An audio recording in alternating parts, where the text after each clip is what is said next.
Hello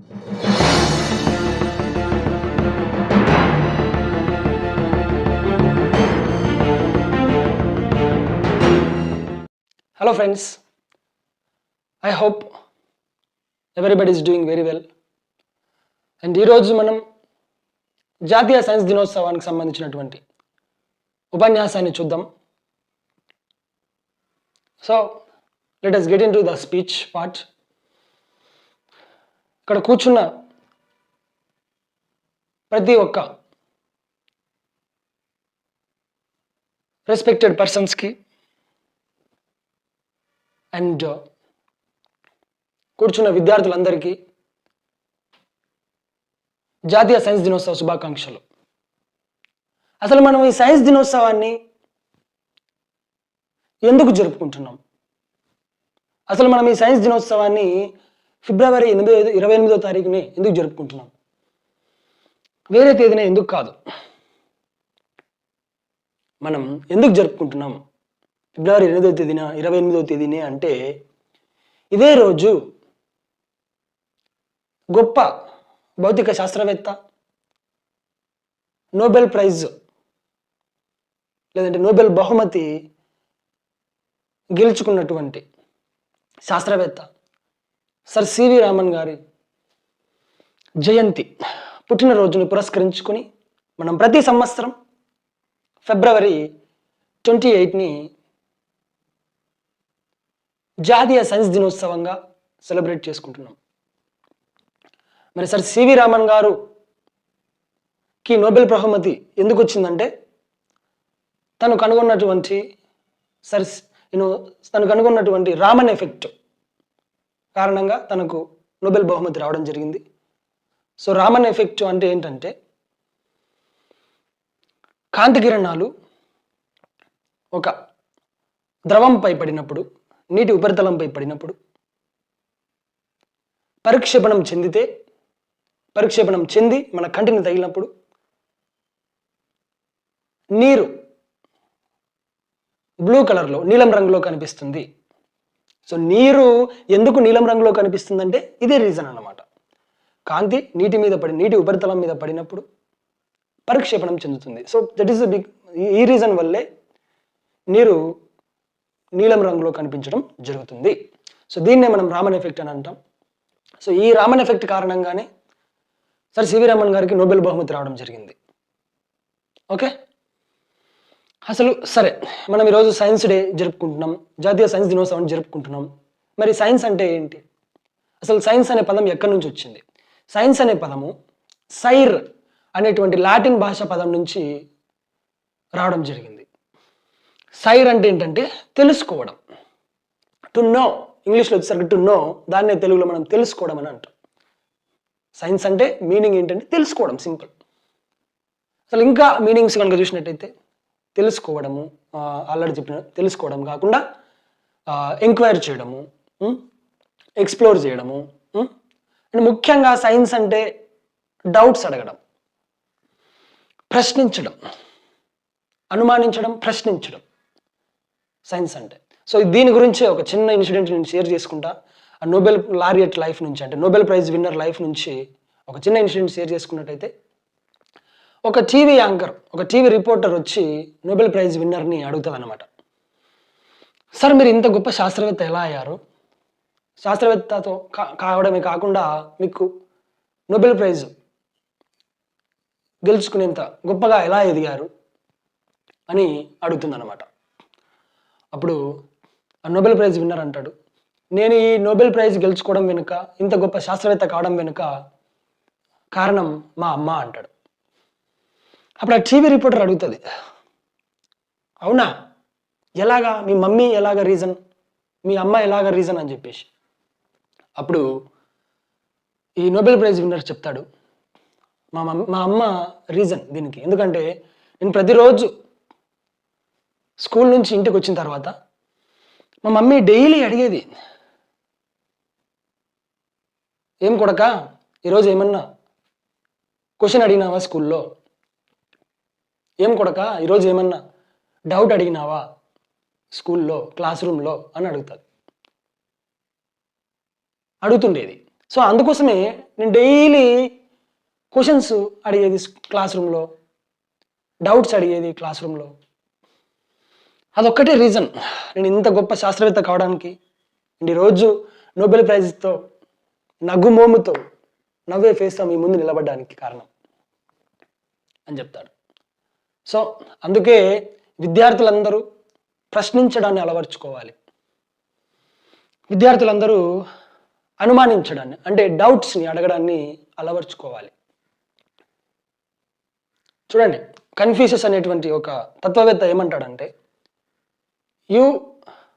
if you ask a question, you will be considered as a fool for a minute, but if you don't ask a question, you will be remain fool for lifetime అంటాడంటే. నువ్వు ఒక question అడిగితే నిన్ను ఒక నిమిషం పాటు ఫుల్గా చూడొచ్చు జనాలు, కానీ నువ్వు క్వశ్చన్ అడగకపోతే, నీ డౌట్ నువ్వు అడగకపోతే, తీర్చుకోకపోతే నువ్వు జీవితకాలం ఫుల్గా మిగిలిపోతావు అని చెప్తాడు.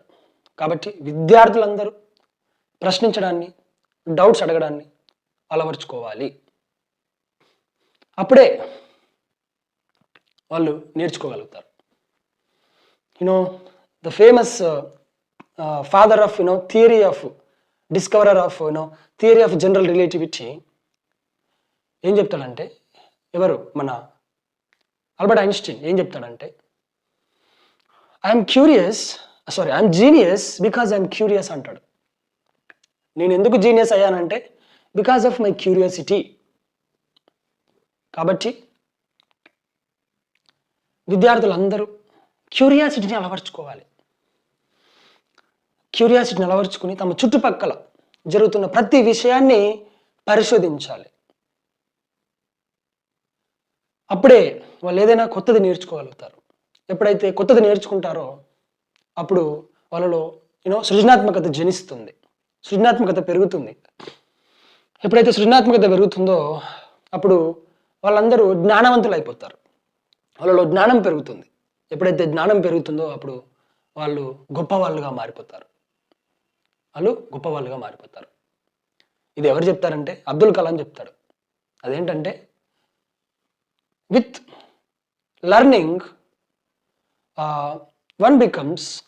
one gets creativity, one becomes creative. Okay, with creativity one becomes knowledgeable, with knowledge one becomes great. So కాబట్టి మనం క్యూరియాసిటీ అలవర్చుకోవాలి. క్యూరియాసిటీతో మనకి ఏమొస్తుంది, వి లెర్న్ న్యూ థింగ్స్. ఎప్పుడైతే మనం న్యూ థింగ్స్ నేర్చుకుంటామో అప్పుడు మన లోపల సృజనాత్మకత అనేది పెరుగుతుంది. ఎప్పుడైతే మన లోపల సృజనాత్మకత పెరుగుతుందో మనలో జ్ఞానం పెరుగుతుంది, మనం జ్ఞానవంతులు అయిపోతాం. ఎప్పుడైతే మనలో జ్ఞానం పెరుగుతుందో అప్పుడు ఆటోమేటిక్గా మనం గొప్పవాళ్ళుగా మారిపోతాం. సో కాబట్టి విద్యార్థులందరూ ప్రశ్నించాలి, డౌట్స్ అడగాలి, క్యూరియాసిటీ పెంచుకోవాలి. అప్పుడే గొప్పవాళ్ళుగా ఎదగడానికి ఛాన్స్ ఉంటుంది అన్నమాట. ఇంకా ఈ సైన్స్ దినోత్సవాన మనం మాట్లాడుకోవాల్సిన thing, very very important thing ఏంటంటే సైంటిఫిక్ టెంపర్ని డెవలప్ చేసుకోవడం, శాస్త్రీయ దృక్పథాన్ని అలవర్చుకోవడం. అసలు ఈ శాస్త్రీయ దృక్పథం అంటే ఏంటి? అదేవిధంగా developing, you should develop attitude of innovation, అంటే కొత్తని కనుక్కోవడాన్ని అనేటువంటి ఒక యాటిట్యూడ్ని, ఒక దృక్పథాన్ని కంపల్సరిగా అలవర్చుకోవాలి. మరి ఏంటి ఈ సైంటిఫిక్ టెంపర్ అంటే ఏంటి, యాటిట్యూడ్ ఆఫ్ ఇన్నోవేషన్ అంటే ఏంటి అంటే, చూడండి, ఇప్పుడు ఎవరు రైట్ బ్రదర్స్ వాళ్ళు ఫ్లైట్ కనుక్కుంటామని చెప్పినప్పుడు ప్రతి ఒక్కళ్ళు, అంటే ప్రపంచం మొత్తం, వాళ్ళకి తెలిసిన ప్రపంచం మొత్తం వాళ్ళని ఒక జోకర్స్ లాగా చూసింది, నవ్వింది వాళ్ళని చూసి. ఫ్లైట్స్ని కనుక్కుంటారంట, అది రెక్కలు లేకుండా, అంటే పక్షిలాగా ఇలా రెక్కలు ఆడించకుండా దాన్ని ఫ్లైట్ని కనుక్కుంటారంట అని చెప్పేసి వాళ్ళని చూసి జోకర్ లాగా నవ్వడం జరిగింది. ఇంకా అలాగే ఎవరిని, విలియం హార్వే ఏది హార్ట్ ఫంక్షన్, అంటే హృదయం ఎలా పనిచేస్తుంది, బ్లడ్ సర్క్యులేషన్ సిస్టమ్, అంటే రక్త ప్రసరణ వ్యవస్థ గురించి చెప్పినప్పుడు విలియం హార్వేని అందరూ ఫుల్ లాగా చూసేసిండ్రు. ఇంకట్లే ఎవరు కోపర్నికస్ని అయితే యాంటీ సోషల్గా చూసిండ్రు. అంతవరకు వాళ్ళు టాలమీ భూకేంద్రక సిద్ధాంతాన్ని బలంగా నమ్ముతూ వచ్చారు. ఒకసారిగా కోపర్నికస్ తన సూర్యకేంద్రక సిద్ధాంతాన్ని చెప్పినప్పుడు జనాలు దాన్ని జీర్ణించుకోలేకపోయి కోపర్నికస్ని యాంటీ సోషల్గా పరిగణించారు అనమాట. అంటే సంఘ విద్రోహ శక్తిగా చూసి తనను కొట్టడం కూడా జరిగింది. అయినా సరే వీళ్ళు ఎక్కడ తమ పట్టు వదలలేదు. అట్లే గెలీలియో ఒక పెద్ద పోల్ ఎక్కేసి లేదంటే ఒక పెద్ద బిల్డింగ్ ఎక్కేసి ఒక ప్రయోగం చేస్తాడు. ఎందుకు? రాయి ముందు పడుతుందా, ఈక ముందు పడుతుందా, కోడి ఈక కావచ్చు, ఏదైనా పావురం ఈక కావచ్చు, అది ముందు పడుతుంది అని ప్రయోగం చేస్తే రాయి ముందు పడ్డది. దానికి కారణం ఏంటంటే రాయిని ఎలాంటి గాలి అనేటువంటి ఒక అబ్స్ట్రక్షన్, ఒక ఆపేటువంటి థింగ్, అబ్స్ట్రక్షన్ అంటే ఒక ఆపేటువంటి థింగ్ ఏది గాలి అనేటువంటి ఒక అవరోధం లేకపోవడం వల్ల, అవరోధం తక్కువ ఉండడం వల్ల, తక్కువ పనిచేయడం వల్ల అది రాయి కింద పడిందని చెప్పేసి గెలీలియో చెప్పడం జరిగింది. బట్ ఈకకేమో అవరోధం ఎక్కువ ఉండడం వల్ల, అదేవిధంగా మాస్ని కూడా ఇక్కడ చూసుకోవచ్చు, అంటే ద్రవ్యరాశిని కూడా చూసుకోవచ్చు, ఓకే, బరువును కూడా చూసుకోవచ్చు ఇక్కడ, ఓకే. సో ఇవన్నీ థింగ్స్ని కన్సిడర్ చేస్తే రాయికి కింద పడ్డది అని చెప్పేసి, గాలి అనేది అవరోధం లేవడం తక్కువ ఉండడం వల్ల రాయి కింద పడడం జరిగింది, ఫస్ట్ కింద పడడం జరిగింది అని చెప్పేసి కనుక్కుంటాడు. సో తనని కూడా ఒక ఫూల్ లాగా పరిగణించడం జరిగింది. అట్లే ఇంకా so many people like this వాళ్ళని ఒక జోకర్ లాగా, ఒక ఫూల్ లాగా, ఒక పిచ్చోళ్ళ లాగా, ఇంకా యాంటీ సోషల్గా, సంఘ విగ్రహ శక్తులుగా పరిగణించడం జరిగింది. అయినా సరే వాళ్ళు ఎక్కడ తమ పట్టుదలను వదలలేదు. అయినా సరే ఎక్కడ వాళ్ళు తమ యొక్క శాస్త్రీయ దృక్పథాన్ని కోల్పోలేదు. తమ నూతన విషయాల్ని పరిశోధించేటువంటి, కనుగొనేటువంటి దృక్పథాన్ని ఎక్కడ కోల్పోలేదు. వాళ్ళు ఫాలో అయింది ఒకటే ఒక ప్రిన్సిపల్. ఈ తరుణంలో వాళ్ళు ఫాలో అయింది ఒకటే ఒక ప్రిన్సిపల్. అదేంటంటే people first laugh at you, people next fight you, people finally follow you. అంటే జనాల మైండ్ సెట్ ఎలా ఉంటుందంటే ఫస్ట్ వాళ్ళు నిన్ను చూసి నవ్వుతారు, తర్వాత వాళ్ళు నీతో ఫైట్ చేస్తారు, అంటే నిన్ను ఆపడానికి ట్రై చేస్తారు, తర్వాత ఫైనల్గా నిన్ను ఫాలో అవుతారు అనమాట. సో ఈరోజు మనం ఫాలో అవుతున్నామా లేదా? రైట్ బ్రదర్స్ కనిపెట్టినటువంటి ఫ్లైట్లో మనం వెళ్ళిపోతున్నాం. విలియం హార్వే చెప్పినటువంటి ఆ బ్లడ్ సర్క్యులేషన్ సిస్టమ్ కావచ్చు, లేదంటే ఈ హార్ట్ ఫంక్షన్ కావచ్చు, today we're following that. Maybe there might be some loop holes, but it we're following and that help. అది అందులో కొన్ని మిస్టేక్స్ ఉండొచ్చు, కానీ అది హెల్ప్ చేసింది కదా, అవునా కదా? ఫర్ ఎగ్జాంపుల్ ఇప్పుడు ఫ్రాయిడ్ సైకోఅనాలిసిస్లో కొన్ని మిస్టేక్స్ ఉండొచ్చు, కానీ అది తర్వాత వచ్చేటువంటి బిహేవియరిజం కావచ్చు, మిగతా వాటికి ఎంత అద్భుతంగా పనిచేసింది. ఆడ్లర్ సైకాలజీకి కావచ్చు, తర్వాత చాలా ఎంత అద్భుతంగా పనిచేసింది. అంటే సో తర్వాత మాట్లాడుకుంటే ఇంకెవరు? కోపర్నికస్ థియరీని మనం ఇప్పుడు ఫాలో అవుతున్నాం. అదే ఇప్పుడు perfect theory. Sun is the centre of the all universe, whole universe, right? So దాన్ని మనం ఫాలో అవుతున్నాం. సో వాళ్ళు ఫాలో అయింది ఏంటంటే ఇదే, people first laugh at you, people next fight you, people finally follow you. So don't care, అదనమాట. So next ఇంకా ఫైనల్గా మనం స్పీచ్ ఎండింగ్కి వచ్చేసాం. అదేంటంటే ఇఫ్ అబ్దుల్ కలాం ఏం చెప్పాడు? పెద్దగా కలగనండి, పెద్ద కళలు కానండి, బిగ్ డ్రీమ్ బిగ్ అన్నాడు. చిన్న కళలు కలిగి ఉండడం అన్నది నేరం అంటాడు, అవునా కదా? దట్ ఇస్ ఎ క్రైమ్ అంటాడు.